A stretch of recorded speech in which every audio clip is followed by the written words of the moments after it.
കൃത്യസമയത്ത് പ്രവർത്തിച്ചില്ലെങ്കിൽ ശരിയായ ഒരു തീരുമാനം പോലും തെറ്റായി മാറിയേക്കാം. സമയം അമൂല്യമാണ്. ജീവിതം തന്നെ സമയത്തിൻ്റെ നിയന്ത്രണത്തിലാണ്. ചിലർ കാത്തു നിൽക്കുന്നത് നിങ്ങളുടെ പരാജയം കാണാനാണ്.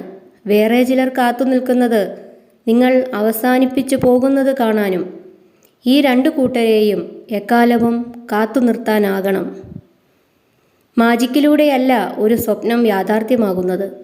അതിന് വിയർപ്പൊഴുക്കണം, ഉറച്ച തീരുമാനം വേണം, കഠിനമായി പരിശ്രമിക്കണം. നിങ്ങൾ തന്നെയാണ് നിങ്ങളുടെ ഏറ്റവും അടുത്ത സുഹൃത്ത്.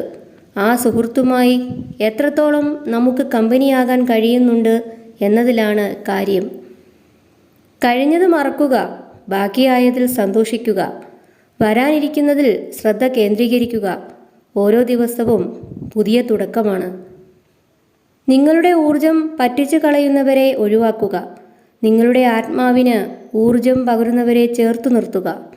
നിങ്ങളുടെ സന്തോഷത്തിൽ സന്തോഷിക്കുകയും സങ്കടത്തിൽ സങ്കടപ്പെടുകയും ചെയ്യുന്നവരാരെന്ന് എപ്പോഴും നിരീക്ഷിക്കുക. അവർക്കാണ് ഹൃദയത്തിൽ സ്ഥാനം നൽകേണ്ടത്. ഒരിക്കലും മറ്റുള്ളവരെ അവരുടെ ഭൂതകാലത്തിൻ്റെ അടിസ്ഥാനത്തിൽ മുൻധാരണയോടെ വിധി പറയരുത്. ആളുകൾ പഠിക്കുകയും മാറുകയും ചെയ്തിട്ടുണ്ടാകാം. ആളുകൾക്ക് പിന്നാലെ പോകരുത്. നീയായി തന്നെ തുടരുക.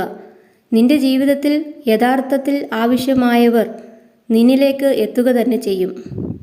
നിങ്ങളുടെ മനോഹരമായ മുഖവും ശരീരവും കണ്ട് നിങ്ങളിൽ ആകൃഷ്ടരായവർ അധികകാലം നിങ്ങളോടൊപ്പം നിലനിൽക്കില്ല. നിങ്ങളുടെ ഹൃദയത്തിൻ്റെ മനോഹാരിത കണ്ട് വന്നവർ നിങ്ങളോടൊപ്പം ഉണ്ടാകും. പാമ്പ് കടിച്ചാൽ വിഷത്തിന് ഉടനെ ചികിത്സിക്കണം. പകരം ആ പാമ്പിൻ്റെ പിന്നാലെ പോയി തന്നെ കടിച്ചത് ശരിയായില്ല എന്നും താൻ അത് അർഹിക്കുന്നില്ല എന്നും പാമ്പിനെ ബോധിപ്പിക്കാൻ മെനക്കെട്ടാലോ?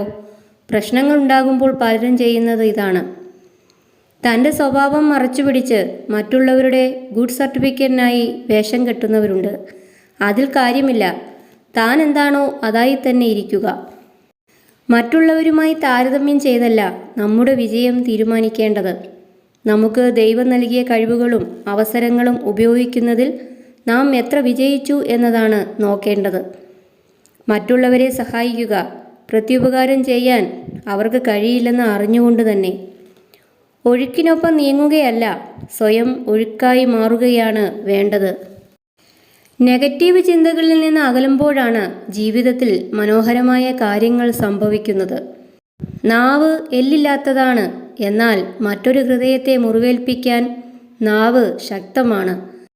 നാവിനെ സൂക്ഷിച്ച് ഉപയോഗിക്കുക.